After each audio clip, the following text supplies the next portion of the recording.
'Twas the first night home for the holidays, and all through your town, not one thumb was quiet, a lot of swiping going down. You created the perfect Bumble profile with care, in hopes that your dream guy or gal may be out there. When what to your wandering eyes should appear but a ton of faces you haven't seen in years. There's a rando from high school, your ex from 8th grade, a kid you used to babysit, and your literal Uncle Dave. As cringe as this feels, the only thing worse would be if one of them stumbled upon your profile first. But there's no need to panic or erase your face from the app. You can go incognito with one simple tap. Disappear from the others till you say they're a match, and have more fun finding your next hometown catch. With peace of mind and your profile hidden from sight, happy holidating to all, and to all a good night. Happy holidating with incognito mode from Bumble. Download today. Apple Gift Card is a practical gift that unlocks a world of entertainment and fun. You can send it via email or give a physical card to your loved ones. Your friends and family can spend it on their favorite Apple services, including Apple subscriptions. Apple Gift Card can be used to buy all things Apple. Products, accessories, apps, games, movies, TV shows, iCloud Plus, and more. Visit apple.com for details and to send Apple gift cards to your friends and family this holiday season. This is Optimal Living Daily, episode 3009, 10 Questions to Ask If You're in a Codependent Relationship, by Dr. Margaret Rutherford of drmargaretrutherford.com, and I'm Justin Malik. Welcome back to a Sunday bonus episode where I give you a little extra content from a podcast in our network that I think will also help you live a life that's a bit more meaningful and happier. And this episode is coming from Optimal Relationships Daily today. So without further ado, here's Greg with another post as we optimize your life. 10 Questions to Ask If You're in a Codependent Relationship, by Dr. Margaret Rutherford of drmargaretrutherford.com. Codependent. You've probably heard people describe themselves or others as codependent. It's a commonly used term these days. But what exactly is codependency? Is it a good thing, a bad thing, or somewhere in the middle? There are many different definitions and many different experts on the subject. Initially, a codependent relationship was defined as one where there was substance abuse within the relationship, with the person who wasn't the user enabling its continuation by hiding, discounting, explaining away, not confronting, or denying the painful impact of the illness. A classic example of codependency and how it's maintained. Here's an actual example from my own practice. Someone's alcoholic husband wakes up in the middle of the night, demanding more beer. She gets up and drives to the nearest open grocery store to get it for him. Her reasoning? No one will get hurt if she drives. That's understandable and even seemingly rational on her part. Yet, what might a non-codependent partner do? Pick up the phone and call the police immediately when he gets his key and leaves. She doesn't do that for many potential reasons. He's abusive and she's scared of him. He's not going to get treatment, so why bother? The children would be embarrassed. She'd be embarrassed. It avoids conflict. She needs a sense of control. And on and on. These days, however, the term codependent has morphed into something much more general. When you say, I'm codependent or we're codependent, you're often describing a loss of feeling responsible as individuals, and or that your lives are too tightly interwoven.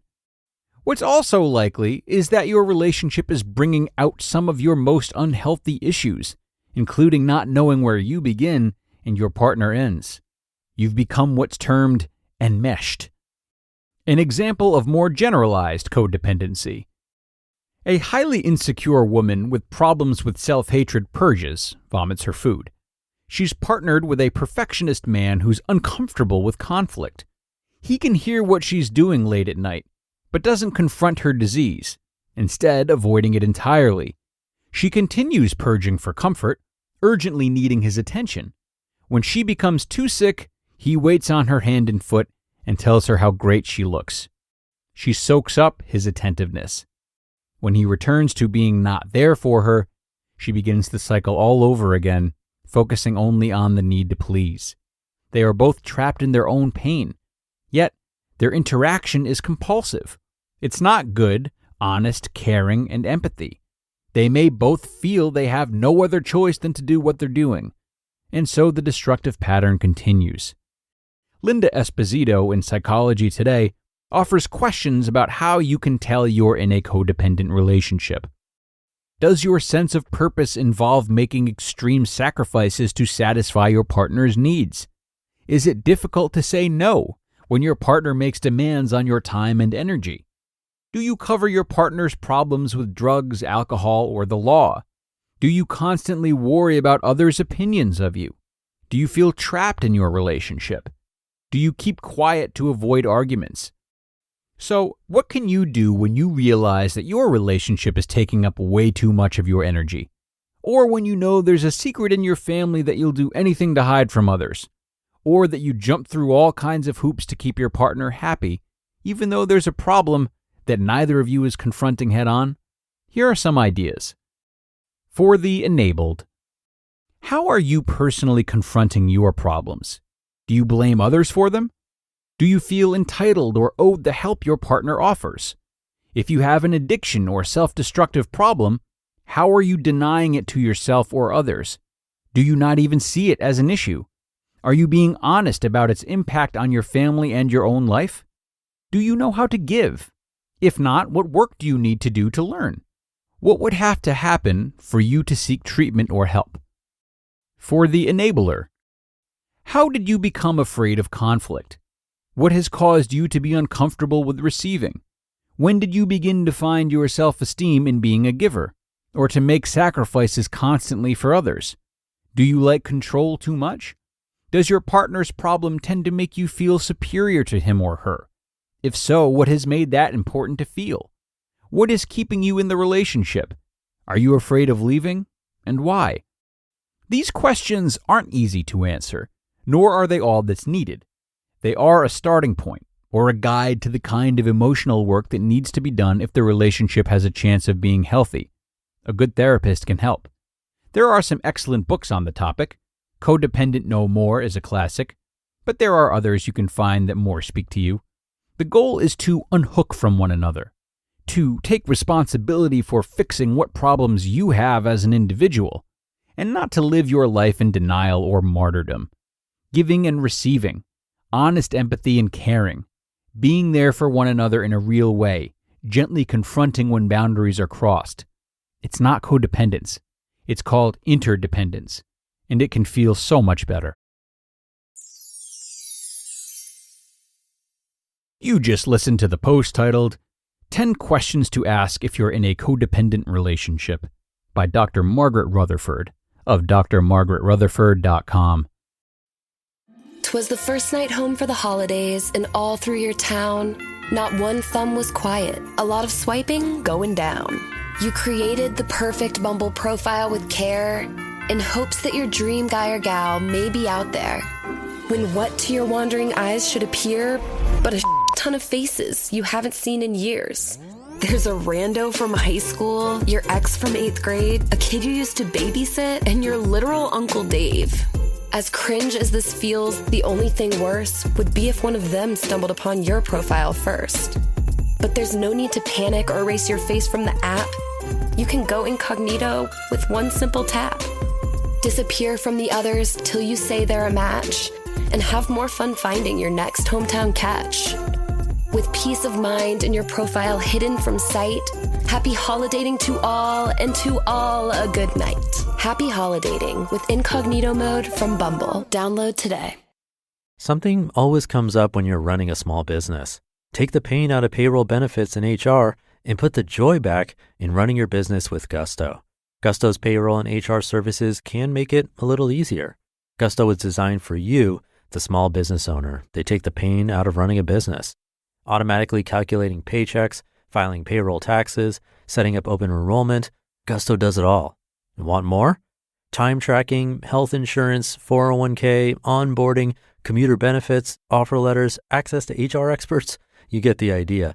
With Gusto, you can focus on the joy of running your business. It's super easy to set up and get started. And if you're moving from another provider, Gusto can transfer all your data for you. It's no surprise 94% of customers are likely to recommend Gusto. 94. Here's the best part. Because you're a listener, you get 3 months totally free. All you have to do is go to gusto.com/old. Again, that's gusto.com/OLD. I'm telling you, you're going to love Gusto. Get started today. Thanks so much to Dr. Margaret for a really enlightening post today, which addressed a topic that, frankly, affects more of us than we'd care to admit. Codependency can seem like a big word that's not for us, for everyone else instead.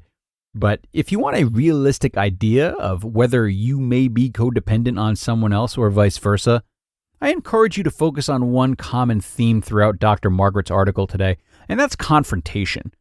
Many people even pride themselves on being non-confrontational, but we all have a line for confrontation, and that line is important to pay attention to. You know, it's one thing to be non-confrontational about small, insignificant things that irk you, mostly because they just don't mesh with your personality. But when it comes to serious and destructive behaviors, confrontation is necessary. And the more one avoids confrontations like these or anywhere in between, the more one is actually relying on the calmness of others to remain calm themselves.